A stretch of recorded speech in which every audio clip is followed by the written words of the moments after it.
How to log in Metamask in mobile. Hello everyone, welcome to our channel. Let's see how we can do it.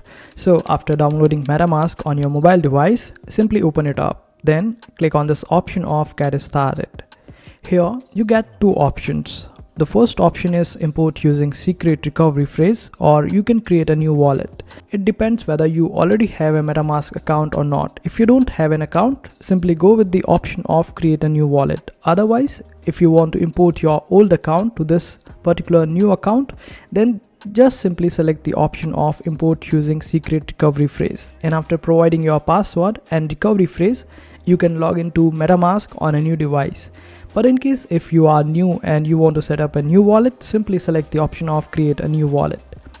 Now it will ask you to create a password and secure your wallet by giving you a recovery phrase. Make sure that you type that particular recovery phrase on a safe place, or you can also write that recovery phrase on a piece of paper.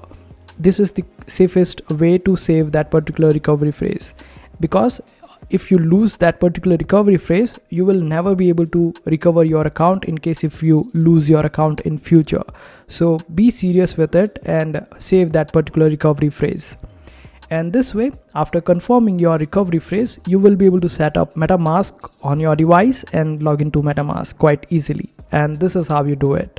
I hope this video was helpful. Make sure to hit that like button and also subscribe to our channel for more helpful videos.